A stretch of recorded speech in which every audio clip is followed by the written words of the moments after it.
Praise the Lord. Hallelujah. Glorious. Thank you.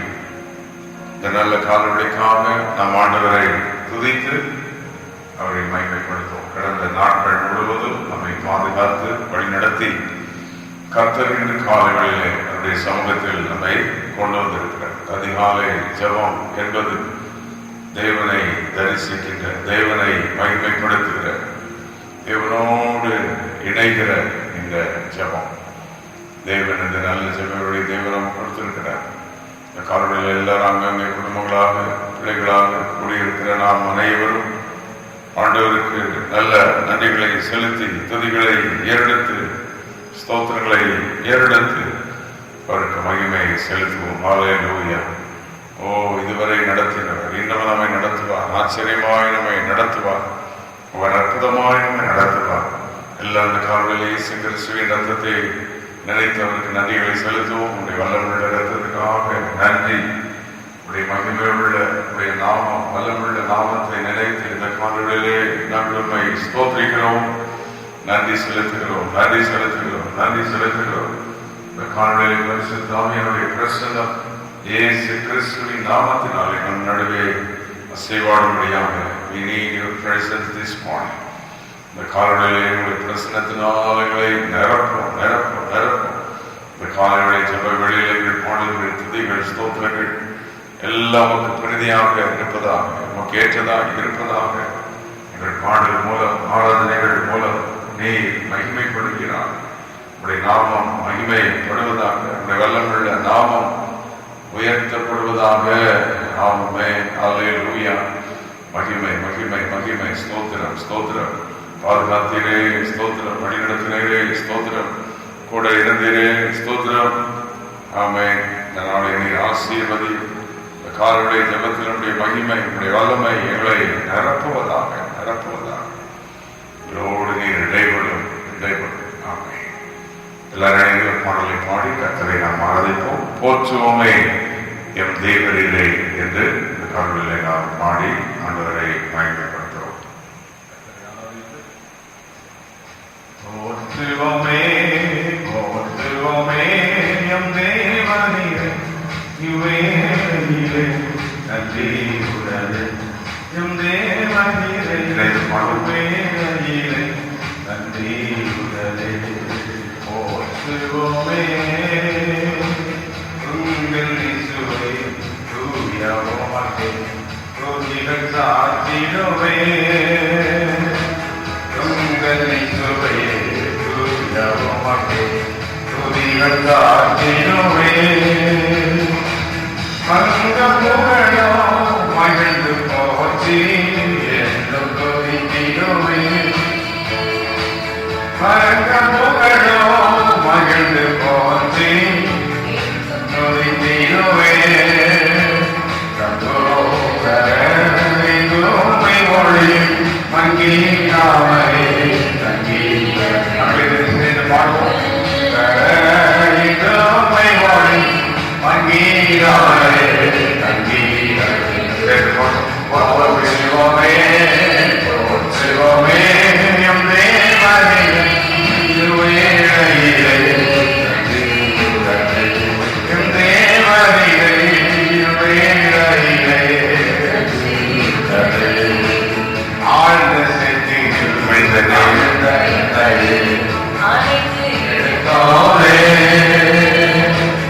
ஆழ்ந்த செத்தியில்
ஹல்லேலூயா.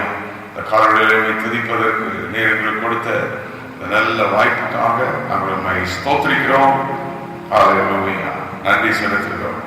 ஒரு வேத வசனத்தை வாசித்து நாம் தொடர்ந்து ஜெபிப்போமா? யோபின் புஸ்தகம் 8ஆம் அதிகாரம் 7ஆம் வசனம்.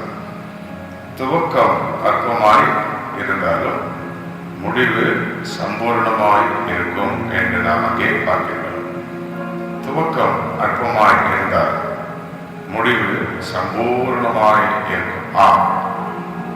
இங்கே யோபு பக்தன் அங்கே சொல்லுகிறார், நம்முடைய துவக்கம் அது அற்பமானதாக இருந்தாலும் அதனுடைய முடிவு எப்படி இருக்குமா? சம்பூர்ணமாக இருக்கும். The beginning may be small, but the later end will be a great increase. அருமையான இந்த வேத புத்தகத்தில் யோபின் மூலம் தேவன் சொல்லுகிற வார்த்தை. நம்முடைய வாழ்க்கையில் அநேக நேரங்களில் ஆரம்பம் கொஞ்சம் அற்பமாக தான் இருக்கும், சாதாரணமாக தான் இருக்கும். ஆரம்ப காலங்கள், ஆரம்ப வருடங்கள் எல்லாம் கடினமானதாக இருக்கும். ஆகவே நாம் துவண்டு விடக்கூடாது, சோர்ந்து போய்விடக்கூடாது. இன்னைக்கு காலை கர்த்தர் யாரோட கூடயோ கர்த்தர் பேசுகிறார். ஒருவேளை கடந்த 10 ஆண்டுகள் துவக்கமாக இருந்திருக்கலாம், கடந்த 20 ஆண்டுகள் இருந்திருக்கலாம். வேதம் சொல்லுகிறது, ஆபிரகாம் வயது சென்று முதிர்ந்தவனானான். கர்த்தர் ஆபிரகாமை சகல காரியங்களிலும் ஆசீர்வதித்தார். நம்முடைய முந்தின காலத்தை விட, பிந்தின காலம், துவக்கத்தை விட நம்முடைய முடிவு சம்பூர்ணமான மகிமையாக இருக்கும் என்று கர்த்தர் இன்றைக்கு சொல்லுகிறார். உங்கள் பின் நாட்களிலே நீங்கள் கடந்து போக போக சொல்ல வேண்டும், என் பின் நாட்களை கர்த்தர் ஆசீர்வதிக்க போகிறார். பின் நாட்களில் எங்கள் பிள்ளைகளை ஆசீர்வதிக்க போகிறார், எங்கள் தலைமுறைகளை ஆசீர்வதிப்பார் என்று நாம் தேவனை மகிமைப்படுத்த வேண்டும். ஆகவே ஆபகுக் 2:3 குறித்த காலத்துக்குரிய தரிசனம் வைக்கப்பட்டிருக்கிறது, முடிவிலே அது விளங்கும். ஆபகுக் 2:3. தேவன் நமக்கு ஒரு தரிசனத்தை வைத்திருக்கிறார். ஆனால் இந்த முடிவில் சம்பூர்ணமான ஆசீர்வாதத்தை பெற்றுக்கொள்ள என்ன செய்ய வேண்டும் என்பதை 3 காரியங்களை நாம் சிந்திக்க போகிறோம். அப்போ இன்னைக்கு அநேகருக்கு முடிவு ஏன் சம்பூர்ணமா இல்லை என்றால், அவர்கள் செய்ய வேண்டிய சரியான காரியங்களை செய்யவில்லை. ஒன்று, தரிசனம். First of all, we need a vision. என்ன தரிசனம்? வேதம் நம்மை பற்றி என்ன சொல்லுகிறது, கர்த்தர் நம்மை பற்றி என்ன சொல்லுகிறாரோ அது என் வாழ்வில் நிறைவேறும். ஆமென். ஹல்லேலூயா. இந்த காலை தேவன் சொல்லுகிறார், நான் உனக்கு என்னுடைய தீர்க்கதரிசிகள் மூலம், ஊழியர்கள் மூலம், என்னுடைய வார்த்தையின் மூலம் உங்களோடு நான் பேசினேன், உன்னோடு பேசின இந்த வார்த்தைகள் நிச்சயமாய் வந்து பலிக்கும். ஆகவே முடிவு சம்பூர்ணமாய் இருப்பதற்கு குறித்த தரிசனம் இருக்கிறது. ஆகவே வருங்காலத்தினுடைய தரிசனம், என்னுடைய குடும்பத்தை வருங்காலத்தில் ஆசீர்வதிப்பார், என் பிள்ளைகள் வெளியே மர கண்டுகளை போல் இருப்பார்கள், எங்கள் குடும்பத்தை கர்த்தர் உயர்த்துவார், நாங்கள் இந்த போராட்டத்திலிருந்து மீள்வோம், பிரச்சனையிலிருந்து மீள்வோம், கடன் தொல்லையிலிருந்து மீண்டு விடுவோம், வியாதிகளை அடைத்து விடாது, நல்ல மகிமையான நாட்களை கர்த்தர் வைத்திருக்கிறார் என்று துன்பத்தின் நடுவில் நடந்தாலும் தேவன் வைத்திருக்கிற அந்த வருங்காலத்தை நினைத்து தேவனுக்கு நன்றிகளை செலுத்த வேண்டும். ஆகவே குறித்த தரிசனம் அவசியம். தரிசனம் இல்லாத இடத்தில் ஜனங்கள் சீர்கட்டு போவார்கள் என்று நாம் பார்க்கின்றோம். ஆகவே தரிசனம் மிக முக்கியம். இந்த தரிசனம் தான் நம்முடைய வாழ்க்கையில் சம்பூர்ணமான ஒரு முடிவை நமக்கு தரும் என்று பார்க்கின்றோம். அந்த தரிசனம் வேதத்துக்கு வந்த தரிசனம், தேவனுடைய தரிசனமாக இருக்க வேண்டும். இரண்டாவது, ரோமர் 10:10 நாம் வாசிக்கிறோம், நீதி உண்டாக இருதயத்திலே விசுவாசிக்கப்படும். சங்கீதம் 116:10 விசுவாசித்தேன் ஆகினால் பேசுகிறேன் என்றிருக்கிறது. முதலாவது தரிசனம், நம்முடைய வருங்காலம், நம்முடைய நாட்களை பற்றிய தரிசனம், பிள்ளைகளை பற்றிய தரிசனம், சபையை பற்றிய தரிசனம், ஊழியத்தை பற்றிய தரிசனம், கர்த்தர்களை உயர்த்துவார். அன்றைக்கு யோசேப்புக்கு ஒரு பெரிய தரிசனம் இருந்தது, அதுதான் அந்த யோசேப்பை உயர்த்தினது. அந்த தரிசனம் அவனை விட்டு நீங்கவில்லை, அந்த தரிசனம் அவருடைய மனதில் பதித்திருந்தது. ஆமே, இன்றைக்கு கூட உங்களோடு ஆண்டவர் பேசி, உங்களை அழைத்த நாளில், தெரிந்து கொண்ட நாளில் தொடர்ந்து உங்களோடு பேசிக்கொண்டே இருப்பார். அப்ப தேவன் சொல்லுகிற அந்த வார்த்தை நம்முடைய தரிசனமாக வேண்டும். இரண்டாவது, அதை இருதயத்தில் விசுவாசிக்க வேண்டும். தேவன் அப்படியே செய்வார். ஹல்லேலூயா. சங்கீதக்காரர் சொல்கிறார், சங்கீதம் 116:10, விசுவாசித்தேன் ஆகையினால் நான் பேசுகிறேன். ஏசாயா 28:16, விசுவாசிக்கிறவன் பதறான். அப்போ துவக்கம் அற்பமாய் இருந்தவுடனே நாம் சோர்ந்து போய்விடக்கூடாது, விசுவாசத்தை தளர்விடக்கூடாது, பதறிவிடக்கூடாது. நீதி உண்டாக இருதயத்திலே விசுவாசிக்க வேண்டும். ஆரம்ப காலங்கள் அப்படித்தான் இருக்கும். சபை ஆரம்பிக்கும் போது, ஊழியர்களை ஆரம்பிக்கும் போது, திருமணமாகி முதல் காலங்களிலும் பிள்ளைகள் வளரும் போது ஆரம்ப காலங்களில் கடினமாகத்தான் இருக்கும். 10 வருடம் 20 வருடம் கழித்து விட்டால் போதும், அவ்வளவுதான். பிள்ளைகள் வளர்ந்து விடுவார்கள், வேலையில் ஆசீர்வாதமாக உயர்வு வரும், நன்மைகள் வரும், வரங்களில் பெருகிடுவோம், விபத்தில் பெருகிடுவோம். அப்ப வளர்ச்சி வந்தவுடன் தேவனுடைய கிருபை வந்துவிடும். ஆனால் நாம் தரிசனத்தை பற்றிக் கொள்ள வேண்டும், தரிசனத்தை பிடித்துக் கொள்ள வேண்டும். அந்த தரிசனத்துக்குள்ளேயே நிலைத்திருக்கணும். இரண்டாவது, இருதயத்தில் விசுவாசித்து நீதி உண்டாக அதை பேச வேண்டும். விசுவாசித்து அதை பேசணும். விசுவாசிக்கிறவன் பதறான் என்று பார்க்கிறோம். மூன்றாவது, 2 நாளாகமம் 20:20, கர்த்தரை நம்புங்கள். அடுத்தது, அவருடைய தீர்க்கதரிசிகளை நம்புங்கள். Believe the prophets, believe God. கர்த்தரை நம்புங்கள், தேவனுடைய தீர்க்கதரிசிகளை நம்புங்கள். சங்கீதக்காரர் சொல்கிறார், சங்கீதம் 7:1, கர்த்தாவே உம்மை நான் நம்பி இருக்கிறேன். சங்கீதம் 11:1, தேவனே உம்மைத்தான் நான் நம்பி இருக்கிறேன். அப்ப தேவனை நம்பி இருக்கும் போது, சங்கீதம் 22:4-5, நம்பின அவர்களை விடுவித்தீர். மூன்றே காரியம் என்று காலை கர்த்தர் சொல்லுகிறார், உங்கள் துவக்கம் அற்பமாயிருந்தாலும் முடிவு சம்பூர்ணமாயிருக்கும் என்று இந்த காலடியிலே கர்த்தர் நமக்கு சொல்லுகிறார். அநேகருடைய துவக்கம் அற்பமாக தான் இருக்கும். ஒரு வேலையில் சேரும் போது சாதாரணமாக தான் இருக்கும்.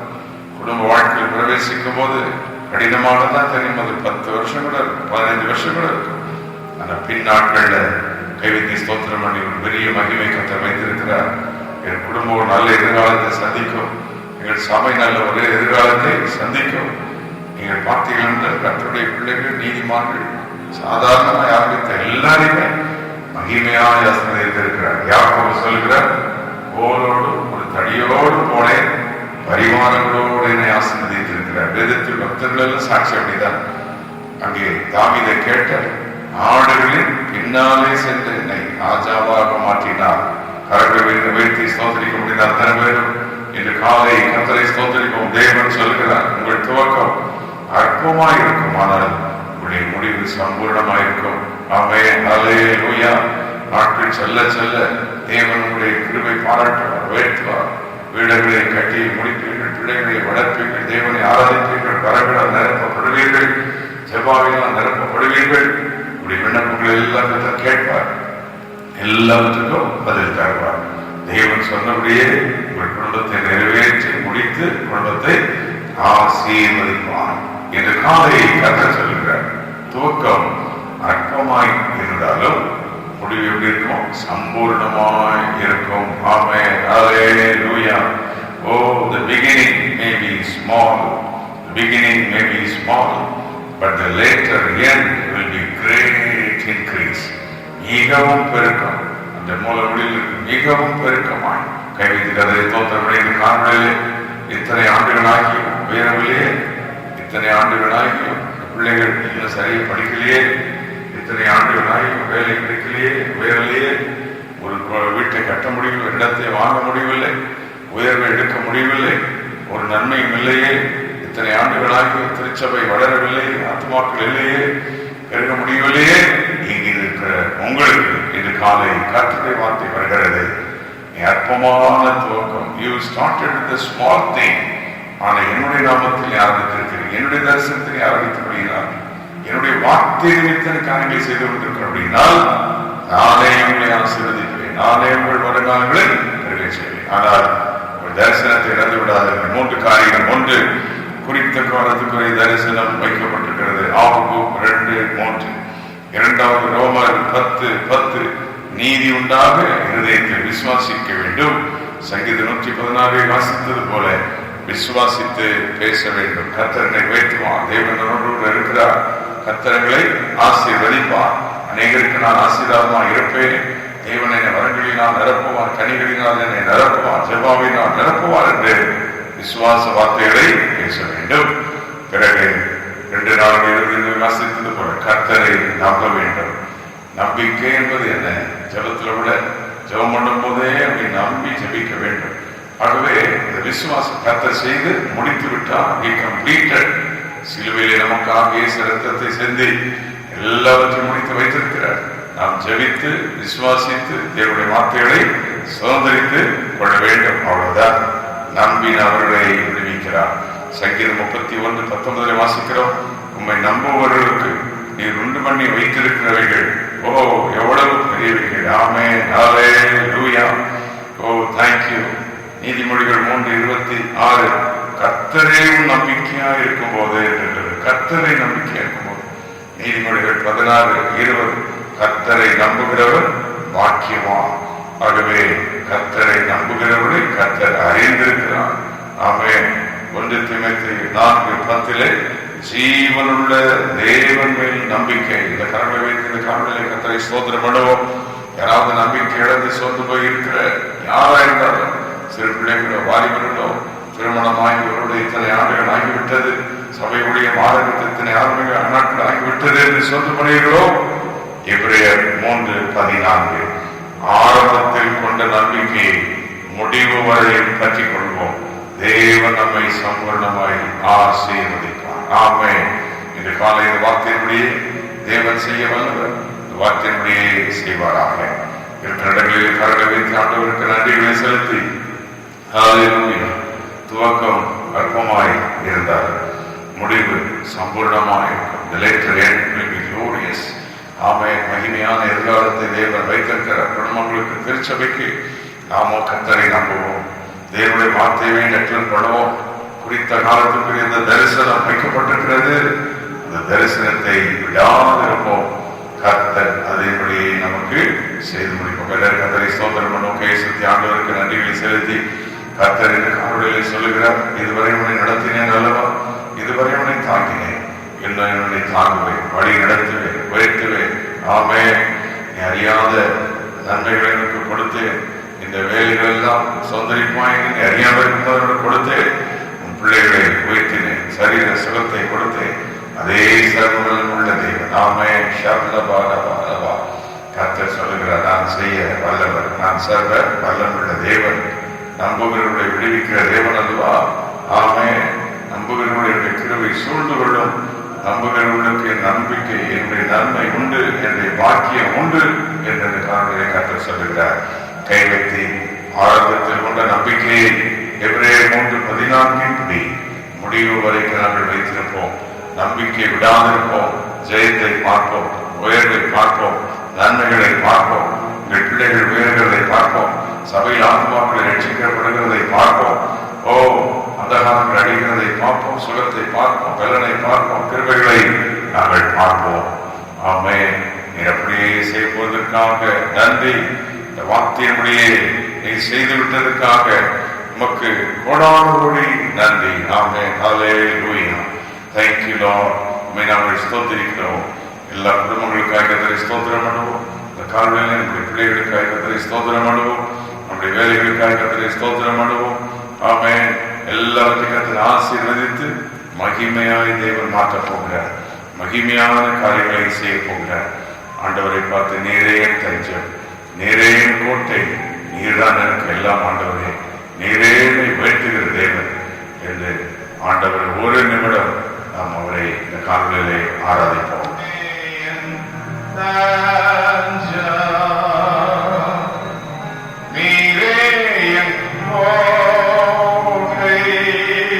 சொல்லுமா சேர்த்து காலையிலே நீரே ராஜா, நீரே ராஜா,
தேவன் இந்த காலையில் நமக்கு வாக்களிக்கிறார்.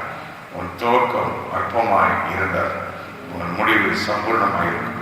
உன் தரிசனத்தை இழந்து விடாது. உன் வாயிலின் வார்த்தை விசுவாசம் இருக்கட்டும், மகிமைப்படுத்துவேன். ஜெபம் செய்வோமா? ஒவ்வொரு இடங்களிலும் கர்த்தருடைய வல்லமை இறங்கிக் கொண்டிருக்கிறார். சொந்த போனவங்களை கர்த்தர் தரப்படுத்துகிறார். உங்கள் குடும்பம் உயரவில்லை என்று கவலையோடு இருக்கிற உங்களை கர்த்தர் தரப்படுத்துகிறார். தேவன் சொன்னபடியே செய்வார். அவருடைய வார்த்தை வந்து அப்படியே பலிக்கும். ஆமென். ஆண்டவரே, இந்த காலவேளையிலே இணைந்து ஆங்காங்கே எடுத்துக் கொண்டிருக்கிற நம்முடைய பிள்ளைகளுக்காக ஜெபிக்கிறேன். துவக்கம் அற்பமாய்தான் இருக்கின்றது. மகிமையான நாட்களை வைத்திருக்கிற ஒவ்வொரு குடும்பத்துக்கும், பிள்ளைகளுக்கும், ஊழியர்களுக்கும், விசுவாசிகளுக்கும் நீ வைத்திருக்கிற நல்ல நாட்களுக்காக நன்றி. ஆமென். அல்லேலூயா. ஏதாவது பக்தர்களை இப்படி வைத்திருக்கிறீர், இன்னைக்கு பார்க்கிற வருஷத்துக்காக வைத்திருக்கிறீரே, நீர் ஒருவரே மகிமையாய் வைத்திருக்கிற தேவன் அல்லவா? இந்த காலங்களில் தரிசனம் இன்னும் பற்றி பிடிக்கட்டும். எங்களுக்கு இருக்கிற விசுவாச வார்த்தை புறப்பட்டுக் கொண்டே மேல் இருக்கிற நம்பிக்கை, தீர்க்க தரிசிக்கு மேல் இருக்கிற நம்பிக்கை, ஜெபம், கிருபை இவைகளை வெற்றி விடாதபடி கடைசிகளுக்கு பெற்றுக் கொள்ள உதவி செய்யும். இந்த காலையாக அளவில் வந்தால் கத்தத்தோடும் சிறு பிள்ளைகள், வாலிபர்கள், பெரியவர்கள் ஒவ்வொருவரையும் ஆசீர்வதியும். கை குழந்தைகள், கர்ப்பஸ்திரீகள் ஒவ்வொருவரையும் பலப்படுத்தும். தெய்வ கிருபை ஒவ்வொருவரையும் இந்த காலநிலை தாங்குவதாக ஆசீர்வதியும். ஒவ்வொரு இடங்களிலும் இயேசுவின் ரத்தத்தை தெளிக்கிறோம். விடுதலை டெக்ளர் பண்ணுகிறேன், உயர்வை டெக்ளர் பண்ணுகிறேன். ஆசீர்வாதங்களை இப்பொழுது கூறுகிறோம். இந்த நாள் முழுவதும் வந்து வழிநடத்தும். இந்த நாள் வேலைகள், காரியங்கள், இன்டர்வியூ, இந்த காரியங்கள் இருக்கட்டும், எல்லாவற்றிலும் ஆளுகை இருப்பதாக இயேசு கிறிஸ்துவின் நாமத்தில் கேட்கிறோம் பிதாவே. ஆமென், ஆமென், ஆமென்.